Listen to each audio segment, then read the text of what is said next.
दोस्तों बहुत बहुत स्वागत है आप सभी का एक बार फिर से। जी हाँ दोस्तों, आज पूरे दिन की कई महत्वपूर्ण और बड़ी खबरें निकलकर सामने आ रही हैं। जानेंगे सभी खबरों को विस्तार से। तो दोस्तों, खबरों में आगे बढ़ने से पहले वीडियो को एक प्यार भरा लाइक जरूर कर दें और ताजा खबरों को जानने के लिए चैनल को सब्सक्राइब भी जरूर कर लें। तो देखते हैं पहली बड़ी खबर क्या निकल कर आ रही है।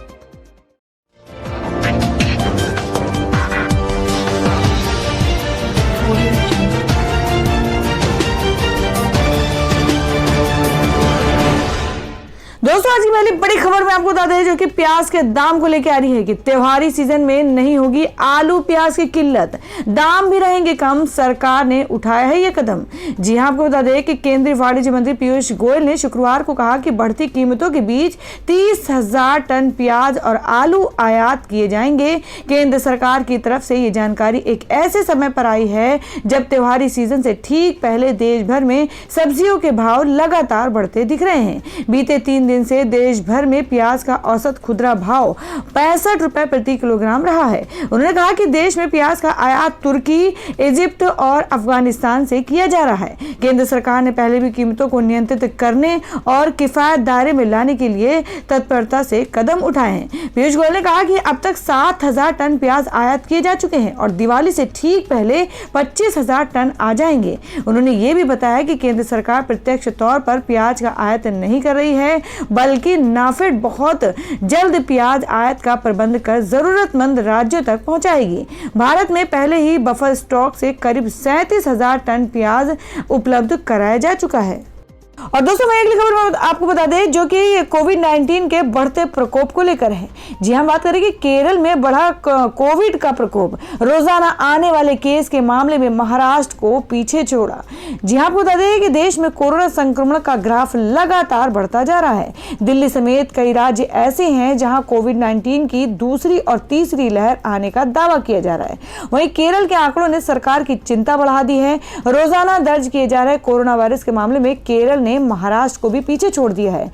केरल में शनिवार को कोविड-19 के 7,983 नए मामले सामने आए, जिससे राज्य में कोविड-19 के मामले बढ़कर 4,20,166 तक पहुंच गए और वर्तमान में 91,190 लोगों का इलाज चल रहा है। केरल के स्वास्थ्य मंत्री के शैलजा ने कहा कि पिछले 24 घंटे में 59,999 नमूने की जांच की गई है। कोरोना संक्रमण के कारण राज्य में 27 और मौतें हुई, जिससे मरने वालों की संख्या बढ़कर 1,484 हो गई। उन्होंने बताया कि 7,330 लोगों के ठीक होने के बाद राज्य में अब तक के 3,40,324 लोग बीमारी से ठीक हो चुके हैं। और दोस्तों, मैं अगली बड़ी खबर में आपको बता दें जो कि राजस्थान से है कि किसानों को परेशान करने पर 3 से 7 साल की सजा और 5 लाख के जुर्माने का प्रावधान। जी हां, बात कर रहे हैं कि राजस्थान में किसानों के उत्पीड़न पर 3 से 7 साल की सजा और 5 लाख जुर्माने का प्रावधान किया जा रहा है। मंडी या व्यापारिक केंद्रों पर किसान से फसल खरीदने की बात तय होने या करार होने के बाद भी उनकी फसल नहीं खरीदने और 3 दिन बाद भी खरीद का भुगतान नहीं करने को किसान उत्पीड़न माना जाएगा।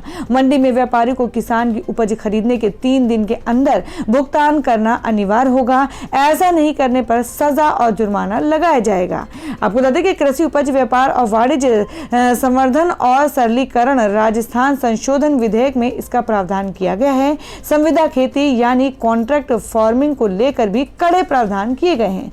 संविदा खेती में किसान को एमएसपी से कम दर पर करार के लिए मजबूत करने पर 7 साल तक की सजा और 5 लाख के जुर्माने का प्रावधान किया गया है। और दोस्तों, अब आपको बता दें अगली खबर में जो कि स्कूल की फीस को लेकर आ रही है आंध्र प्रदेश से कि आंध्र प्रदेश में प्राइवेट स्कूलों, इंटरमीडिएट कॉलेजों को आदेश फीस में 30% तक करे कटौती। जी हां, आपको बता दें कि कोरोना वायरस महामारी में आर्थिक रूप से प्रभावित लोगों को राहत देने के उद्देश्य से आंध्र प्रदेश सरकार ने निजी सहायता प्राप्त स्कूलों और इंटरमीडिएट कॉलेजों में फीस में 30% की कटौती की घोषणा की है। आपको बता दें कि प्रमुख सचिव बी राजशेखर ने कहा कि मामले की सावधानी पूर्वक जांच और आंध्र प्रदेश स्कूल शिक्षा नियामक निगरानी आयोग की सिफारिशों के बाद राज्य ने शैक्षणिक वर्ष 2020 और 21 के लिए शिक्षण शुल्क में 30% की कमी का निर्णय लिया है। तो दोस्तों, जिस तरीके से ऐसे 2-3 राज्यों ने फीस माफ करने का निर्णय लिया है, तो उसी तरीके से हर राज्य में सरकार को फीस माफ करने का निर्णय लेना चाहिए। इसमें आपकी क्या राय है? आप अपना सुझाव कमेंट बॉक्स में जरूर दें। बढ़ते अगली खबर की ओर। और दोस्तों में अगली खबर बता दें जो कि जयपुर से है। जी आपको बता दें कि गुर्जर आंदोलन टला, सरकार ने मानी मांगे, सरकारी नौकरी में 5% मिलेगा आरक्षण। जी हम बात करें कि राजस्थान में रविवार से शुरू होने वाला गुर्जर आंदोलन स्थगित हो गया है। राज्य के अशोक गहलोत सरकार और गुर्जर नेताओं के बीच शनिवार को जयपुर में 6 घंटे तक चली बातचीत सफल रही है। इस वार्ता में दोनों पक्षों के बीच 14 बिंदुओं पर सहमति बनी। सरकार 5% गुर्जर आरक्षण देने को राजी हो गई है। गुर्जर समाज का एकजुट हिम्मत सिंह गुर्जर के नेतृत्व में मंत्री रघु शर्मा से मिला। बैठक के बाद रात में आयोजित संयुक्त संवाददाता सम्मेलन में चिकित्सा मंत्री डॉक्टर रघु शर्मा ने वह 14 बिंदु पढ़कर सुनाए जिन पर सहमति बनी है। युवा मामले में व खेल राज्य मंत्री अशोक चांदना ने कहा कि समझौते के बिंदुओं की पालना तुरंत प्रभाव से की जाएगी। बैठक के बाद मीडिया से बात करते हुए गुर्जर नेता हिम्मत सिंह ने कहा कि हिम्मत सिंह गुर्जर का कहना है कि सरकार से उनकी सकारात्मक बातचीत हुई है और सरकार 14 बिंदुओं पर सहमत हो चुकी है, लिहाजा अब किसी आंदोलन की जरूरत नहीं है। उन्हें उम्मीद है कि सरकार सभी मांगों को पूरा करेगी। और दोस्तों मैं अब आपको बता दें कि राजनाथ सिंह बोले कि चीन के कब्जे की बात कर रही कांग्रेस पर ऐसा खुलासा करूंगा, मुंह दिखाना मुश्किल हो जाएगा। जी आपको बता दें कि बिहार में भाजपा के लिए चुनाव प्रचार कर रहे रक्षा मंत्री राजनाथ सिंह ने कहा कि कांग्रेस के बारे में ऐसा खुलासा कर सकते हैं कि पार्टी के लोग मुंह नहीं दिखा पाएंगे। शनिवार को पटना में चुनावी रैली में भाजपा नेता राजनाथ सिंह ने कहा कि कांग्रेस के नेता सेना पर सवाल कर रहे हैं। कांग्रेस कहती है कि चीन ने हमारी 1200 वर्ग किलोमीटर जमीन कब्जा ली है। मैं कह देना चाहता हूं कि ऐसा खुलासा करूंगा, कांग्रेस के लोग कहीं मुंह दिखाने लायक नहीं बचेंगे। जी आपको बता दें कि भारत और चीन के बीच सीमा पर जारी गतिरोध पर राजनाथ सिंह ने कहा कि मैं आपको यकीन दिलाता हूं कि दुनिया की कोई भी ताकत 1 इंच जमीन पर कब्जा नहीं कर सकती।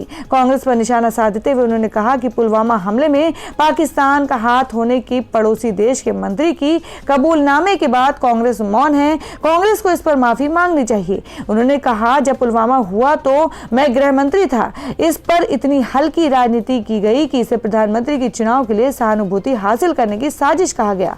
अब पाकिस्तान के मंत्री ने ही सच्चाई बता दी है। शनिवार को राजनाथ सिंह ने बिहार में कई चुनावी रैलियों को संबोधित किया। उन्होंने एक बार फिर साफ किया कि बिहार में भाजपा और जेडीयू की सरकार बनेगी और नीतीश कुमार मुख्यमंत्री होंगे। किसी प्रकार की संदेह इसमें नहीं होना चाहिए। सिंह ने कहा कि भाजपा का चरित्र है, जो हम कहते हैं वो हम करते हैं। बिहार के मुख्यमंत्री नीतीश कुमार के दामन में कभी दाग नहीं लगा है, इसलिए नीतीश कुमार को फिर से मुख्यमंत्री बनाने के लिए भाजपा उनके साथ है।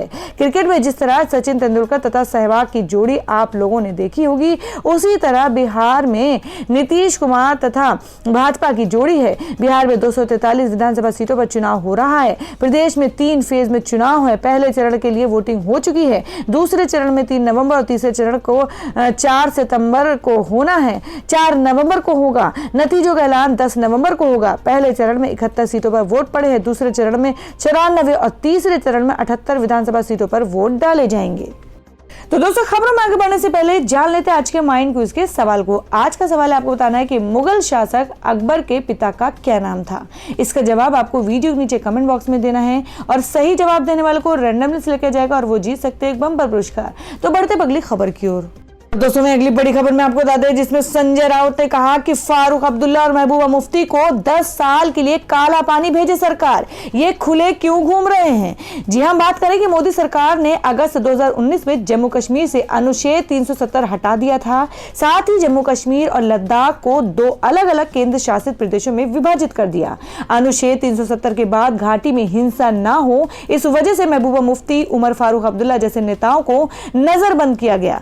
अब वो रिहा हो चुके हैं। साथ ही जम्मू कश्मीर के विशेष दर्जे को फिर से बहाल करने की मांग कर रहे हैं। इस बीच महबूबा मुफ्ती ने एक विवादित बयान दिया था जिस पर अब शिवसेना ने भी पलटवार किया है। आपको बता दें महबूबा मुफ्ती के विवादित बयान पर शिवसेना प्रवक्ता संजय राउत ने कहा कि चाहे फारूक अब्दुल्ला हो या महबूबा मुफ्ती, अगर कोई भारत के संविधान को चुनौती देने के लिए चीन की मदद लेने की बात करता है तो उसे गिरफ्तार कर 10 साल के लिए अंडमान यानी काला पानी भेज देना चाहिए। उन्होंने केंद्र सरकार पर निशाना साधते हुए पूछा कि आखिर विवादित बयान के बाद भी महबूबा मुफ्ती कैसे आजाद घूम रही हैं। इस दौरान राउत ने तेजस्वी यादव की भी तारीफ की। बिहार चुनाव पर बोलते हुए उन्होंने कहा कि मैं तेजस्वी को लंबे वक्त से फॉलो कर रहा हूं।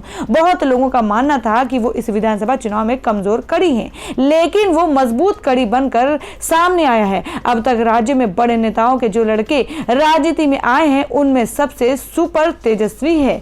आपको बता दें कि जम्मू कश्मीर में अनुच्छेद 370 पर देश विरोधी राजनीति जारी है।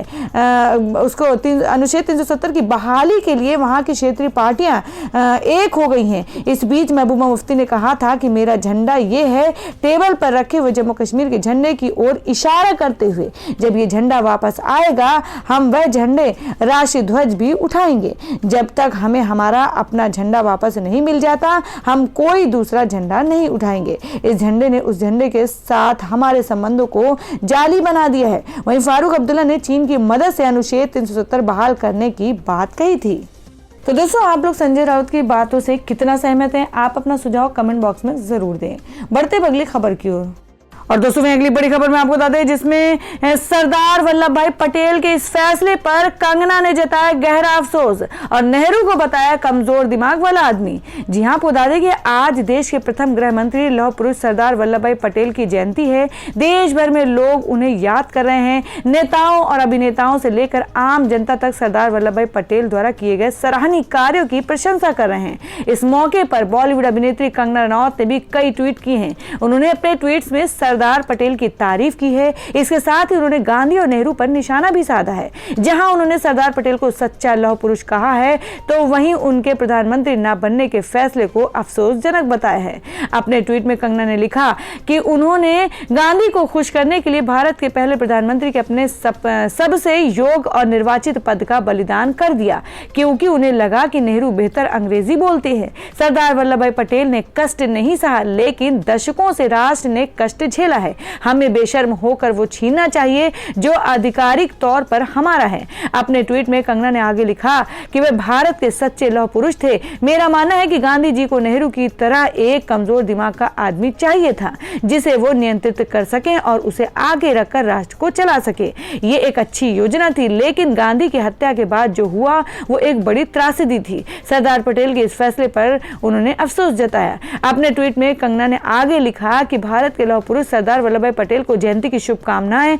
आप वो शख्स हैं जिन्होंने हमें आज का अखंड भारत दिया है, लेकिन आपने अपने प्रधानमंत्री पद का बलिदान करते हुए अपनी महान लीडरशिप और विजन को हमसे दूर रखा। हमें आपके फैसले पर गहरा अफसोस है। आपको बता दें कि अभिनेत्री कंगना रनौत सामाजिक और राजनीतिक मुद्दों पर अपनी राय व्यक्त करती हैं। वे सोशल मीडिया पर काफी सक्रिय रहती हैं। लोग कंगना के ट्वीट पर जमकर प्रतिक्रिया दे रहे हैं। कोई उनकी इन बातों का समर्थन कर रहा है तो कोई कह रहा है कि आप हर चीज के लिए नेहरू और गांधी को कैसे जिम्मेदार मान सकती हैं। काफी वक्त से सुर्खियों में कंगना रह रही हैं। कंगना रनौत काफी समय से लगातार सुर्खियों में बनी हुई हैं। पहले उन्होंने सुशांत सिंह राजपूत मामले में अपनी बात रखी, फिर बाद में उन्होंने बॉलीवुड को लेकर भी कई बड़े खुलासे किए। इसके बाद कंगना की महाराष्ट्र सरकार से जुबानी जंग हुई, जिसके बाद वो मुंबई पहुंची जहां बीएमसी ने उनके ऑफिस में तोड़फोड़ की थी। कंगना को केंद्रीय गृह मंत्रालय की ओर से सुरक्षा भी दी गई थी। वर्क फ्रंट की बात करें तो कंगना के आने वाली फिल्मों में थलाइवी और तेजस शामिल हैं। और दोस्तों, अगली खबर में आपको बता दें कि उर्मिला मातोंडकर का नाम महाराष्ट्र विधान परिषद के लिए चर्चा में। शिवसेना नेता संजय राउत ने दिया ये बयान। जी हम बात कर रहे हैं कि उर्मिला मातोंडकर का नाम महाराष्ट्र विधान परिषद के लिए चर्चा में है।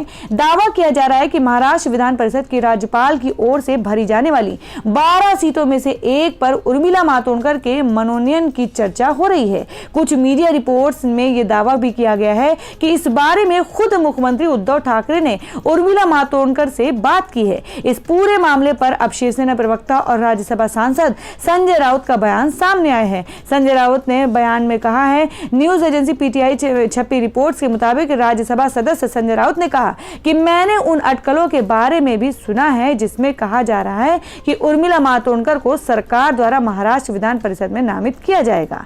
ये राज्य मंत्रिमंडल का विशेष अधिकार है जिसमें मुख्यमंत्री उद्धव ठाकरे को फैसला लेने के लिए अधिकृत किया है। संजय राउत से साफ साफ साफ कहा कि राज्यपाल की ओर से नामित सीटों के लिए किसका नाम भेजना है। ये मुख्यमंत्री का विशेष अधिकार है और मुख्यमंत्री ठाकरे ही इस पर विचार करेंगे। वहीं इस पूरे मामले पर फिलहाल उर्मिला मातोंडकर का कोई बयान सामने नहीं आया है।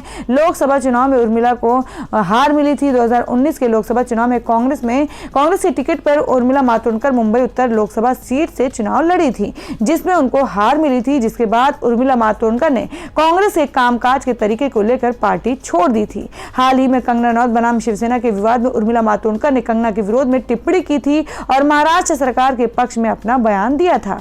बता दें कि राज्यपाल की ओर से मनोनीत किए जाने वाले विधान परिषद के 12 प्रत्याशियों के नाम पर फिलहाल सस्पेंस बना हुआ है। रिपोर्ट के मुताबिक 30 अक्टूबर को मंत्रिमंडल की बैठक में सभी 12 नाम तय कर लिए गए हैं, लेकिन मीडिया में इन नामों का कोई आधिकारिक खुलासा नहीं हुआ है। और दोस्तों अगली खबर में बात कर लेते क्या है आज देश का मौसम। जी हम बात कर रहे हैं कि कुछ राज्य में बारिश के आसार। दिल्ली में आज सुधर सकती है हवा।